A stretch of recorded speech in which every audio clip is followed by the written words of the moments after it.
नमस्कार बच्चों। आज हम दादी माँ का परिवार इस कहानी के बारे में जानकारी लेने वाले हैं। इस कहानी के लेखक है रमाकांत कांत, क्योंकि इनके परिवार को कांत के नाम से जानते थे, इसीलिए यहाँ पर कांत लगा हुआ है।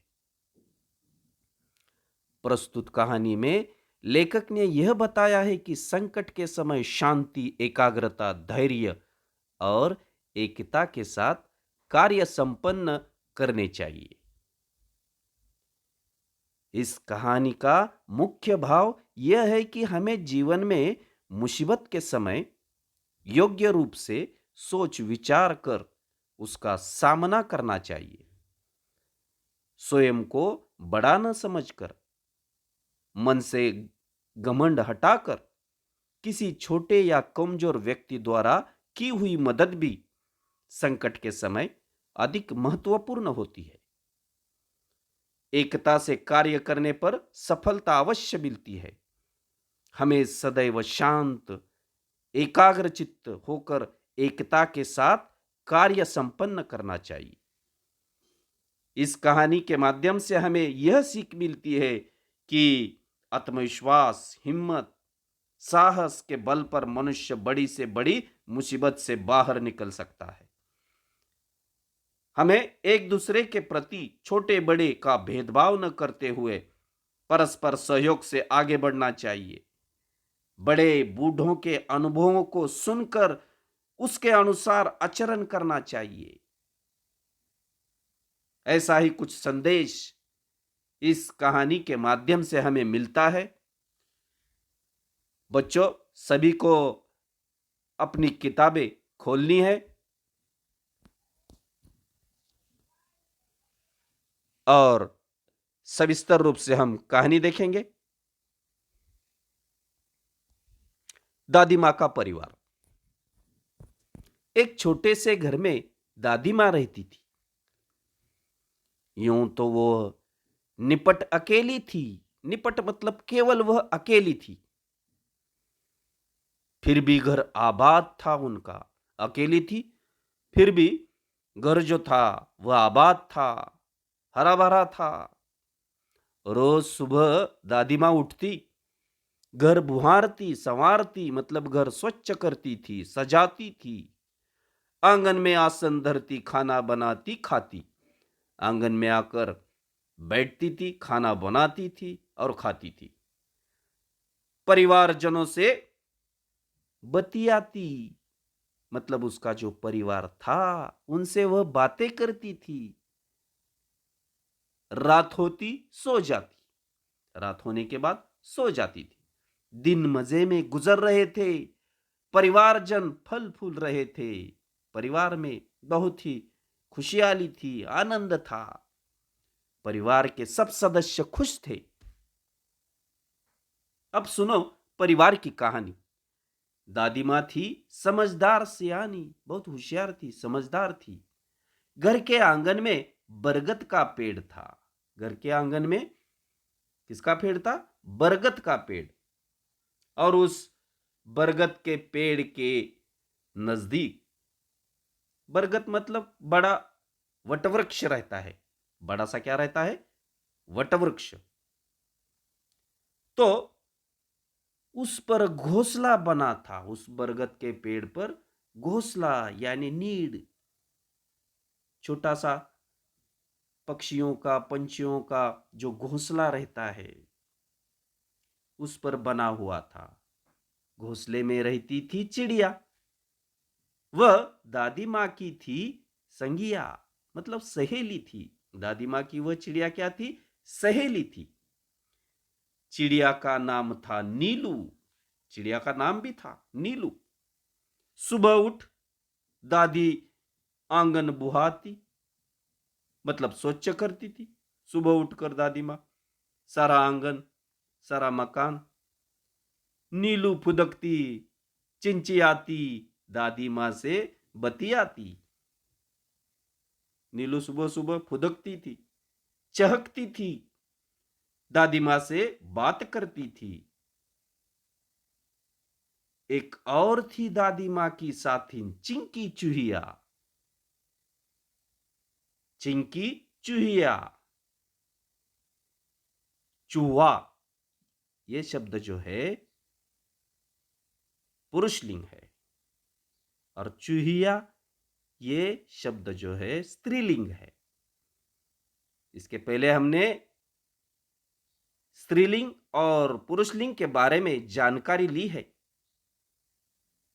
एक और थी दादी माँ की साथिन चिंकी चूहिया। पेड़ के नीचे बिल बनाकर रहती थी। उसी पेड़ के नीचे बिल बनाकर ये चूहिया रहती थी। दिन भर घर में उसकी दौड़ लगाती।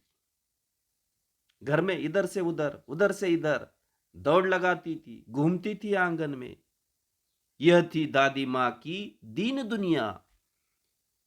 यही था दादी माँ का सारा संसार, यही थी दुनिया दादी माँ की।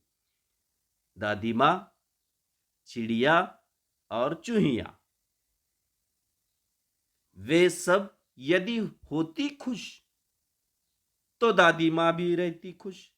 ये सारे सदस्य जब खुश रहते थे तो दादी माँ खुश रहती थी। अगर वे दुखी होते तो दादी माँ भी दुखी होती। दादी माँ हुई कभी दुखी तो वे भी नहीं रहती थी सुखी, वह भी सुखी नहीं रहती थी। ठंडी के दिन थे। उन्हीं दिनों नीलू चिड़िया ने अंडे दिए। नीलू चिड़िया ने क्या दिए? अंडे। उनमें से निकले दो बच्चे। अंडे में से दो बच्चे निकले, नन्हे सुंदर अच्छे अच्छे छोटे छोटे सुंदर।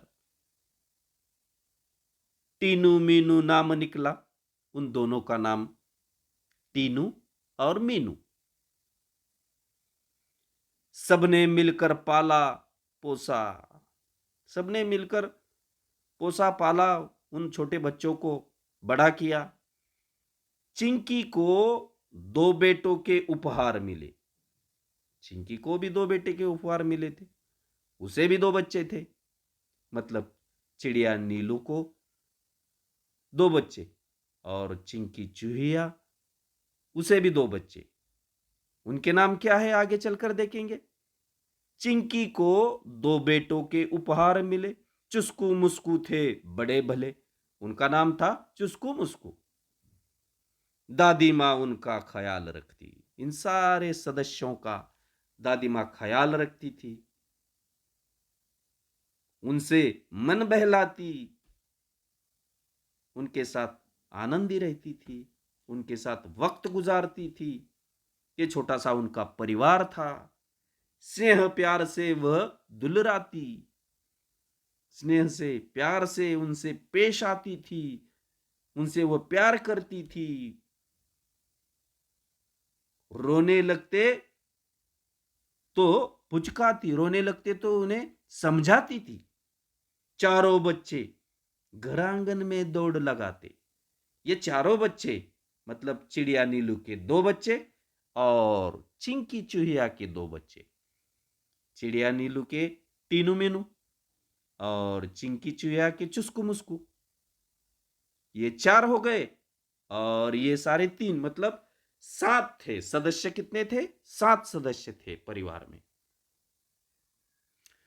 तो चारों बच्चे घर आंगन में दौड़ लगाते, हंसते खेलते और खाते गाते। मतलब सब परिवार में आनंदी वातावरण था, सब खुश थे। खेल खेल में वे लड़ भी पड़ते, खेल खेल में लड़ते थे, खेल खेल में वह लड़ते थे, खेल खेल में वह एक दूसरे से लड़ते थे।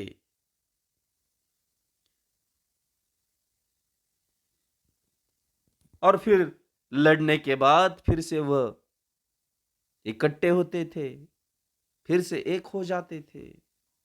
उनमें एकता थी। लड़ने के बाद फिर से वह लड़ाई भूल जाते थे। दादी माँ उन्हें समझाती, कहती, मेरे बच्चों मत लड़ो, मेरे बच्चों मत लड़ो, झगड़े टंटों में मत पड़ो। झगड़ा करना गलत बात है। झगड़े मत करो, टंटों में मत पड़ो, तनिक एकता का ध्यान धरो। सभी में एकता चाहिए, एकता से रहो, एकता में बड़ी ताकत होती है। ऐसा दादी माँ हमेशा उन्हें समझाती थी, संदेश देती थी। सब मिलकर रहा करो, सब मिलकर रहो, तभी तो कहते हैं एकता है जहां खुशहाली है वहां। और दादी कहती है कि एकता जहां पर है वहां पर खुशहाली है, आनंद है, उत्साह है।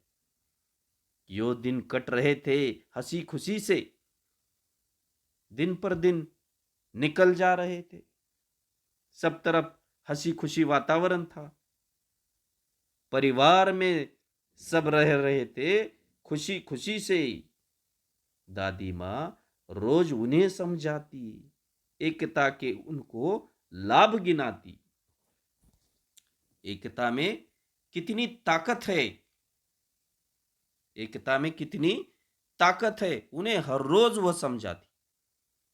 एकता के उनको लाभ गिनाती, मतलब एकता से कितने लाभ होते हैं इसका वर्णन वह हमेशा उनके पास करती थी। एक बार संकट आ गया, चिड़ियों में मातंग छा गया। मातंग मतलब शोक। नीलू दाना चुगने चली गई। नीलू जो है सुबह सुबह दाना चुगने के लिए चली गई, संग बच्चों को भी ले गई। नीलू ने क्या किया, अपने साथ दोनों बच्चों को भी लिया, टीनू मीनू। अन्य चिड़े चिड़िया भी थे उसके साथ, अन्य जो चिड़िया थे उनके साथ दाना चुगने के लिए चले गए थे। खलिहानी में धान उगे थे रात, खलिहानी में धान उगे हुए थे रात, मतलब जो कटी फसल रखते हैं ना, जो स्थान रहता है ना, वहां पर धान था। खेत में जमीन पर सूरज की किरणें ढल रही थी, सूरज की किरणें ढल रही थी, चिड़िया दाना चुग रही थी, चिड़िया दाना चुग रही थी। अचानक मुनमुन को ध्यान आया, उनके साथ जो उनके साथी जो थे, चिड़े चिड़िया दाना चुगने के लिए गए थे, तो उसमें एक मुनमुन नाम की चिड़ी थी। उसने सबको बतलाया सासू मां आने वाली है। उसने सभी को बतलाया कि मेरी सासू मां आने वाली है, घोंसले में कोई नहीं है, वह खाली है मेरा घोंसला। घर जाने की उसने विदा ली, सबको कहा कि मुझे घर जाना है। सबने टाटा टाटा बाय बाय कर ली, सबने टाटा टाटा बाय बाय कर ली। अब वह उड़ने को हुई, अब वह उड़ने की कोशिश करने लगी। बेचारी उलझ कर रह गई। अरे मैं फंस गई, वह चिल्लाई। नीलू ने उसकी पुकार सुनी, नीलू ने उसकी आवाज सुनी, पुकार सुनी। दूसरी चिड़ियों ने भी बात सुनी, जो दूसरे चिड़िया थे उन्हें भी उसकी आवाज सुनाई दी, उसका चिल्लाना सुनाई दिया। नीलू उसके पास जाने लगी, पर उसकी भी रही बेचारगी। तब वह बात समझ पाई, फिर चिंचिया कर चिल्लाई, बोली, अरे हम सब उलझ गए हैं, बहेलिए के जाल में फंस गए हैं। उन्होंने बहुतेरे उन्होंने यज्ञ किए, प्रयत्न किया, ऊपर उड़ने का प्रयत्न किया, उससे निकलने का प्रयत्न किया, निकल न सके, उलझ गए, फिर से वह उलझ गए। चिड़े चिड़िया हुए उदास, और उसमें उलझने के बाद ये चिड़े चिड़िया उदास हो गए, नाराज हो गए, दुखी हो गए। खत्म हुई घर जाने की आस। अब घर कैसे जाएंगे, विचार करने लगे, सोचने लगे। सभी को हो रहे थे, सभी के हो रहे थे हाल बेहाल, सभी के हाल हो रहे थे, सब दुखी नजर आ रहे थे। आ रहा था बच्चों का ख्याल, उनके जो छोटे छोटे बच्चे थे, जो दूसरे चिड़ी चिड़िया थे, तो उनका ख्याल आने लगा। बुरी बातें वे सोचने लगे, सिसक सिसक कर रोने लगे, बड़े बड़े से रोने लगे। नीलू टीनू मीनू थे एकदम शांत। हालांकि चिंता से थे वे भी क्लांत, चिंता कर करके वह थक चुके थे। फिर दादी माँ की सीख सुनाई। फिर दादी माँ की जो सीख है एकता की, वो एकता की सीख उन्हें याद आ गई। एकता की सीख उनके कानों में गूंज उठी। दी उन्हें एकता की दुहाई, मुनमुन थी उनकी हमजोली। उनकी मुनमुन जो थी वो हमजोली मतलब साथी थी। तुनक कर वह यूं बोली, हम में एकता है, लड़ नहीं रहे हैं, हार गए हैं, जाल में फंसे हुए हैं, चाहे कितने भी एकता रखो, क्या धरा है जब कुछ कर न सको। ऐसा वह कहती है कि हम में लड़ने की ताकत है, हम में एकता है, लेकिन हम लड़ रहे हैं क्या? नहीं। हम प्रयत्न करते हैं क्या उड़ने का? नहीं। इस जाल में फंसे हैं, लेकिन कोशिश करनी चाहिए, प्रयत्न करना चाहिए। एकता है लेकिन प्रयत्न, कोशिश आवश्यक है। जब तक हम प्रयत्न नहीं करेंगे उड़ने का, तो हम इस जाल से नहीं छुटकारा पा सकते।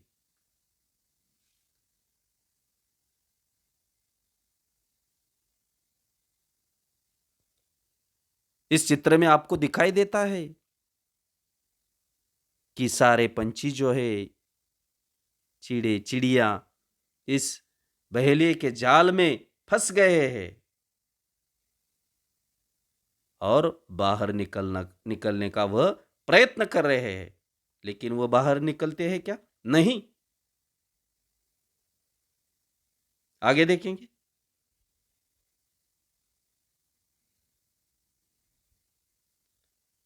जो अभी हमने कहानी देखी, कहानी पूरी नहीं हुई। कहानी का दूसरा भाग जो है अगले तासिका में हम देखने वाले हैं। लेकिन जितनी कहानी हो गई है, उस कहानी के आधार पर कुछ मैंने आपको प्रश्न दिए हैं। वह प्रश्न आपको अपनी कॉपी में लिखने हैं। निम्नलिखित प्रश्नों के उत्तर एक वाक्य में लिखो। दादी माँ कैसी थी? घर के आंगन में कौन सा पेड़ था? नीलू चिड़िया के बच्चों के नाम क्या थे? चिंकी चूहिया के बच्चों के नाम क्या थे? नीलू बच्चों को अपने साथ कहाँ ले गई? चिड़िया कहाँ फंस गई? चिड़िया कहाँ रहती थी? दादी माँ सुबह उठकर क्या करती? सारे सवालों के जवाब आपको अपनी कॉपी में लिखने हैं।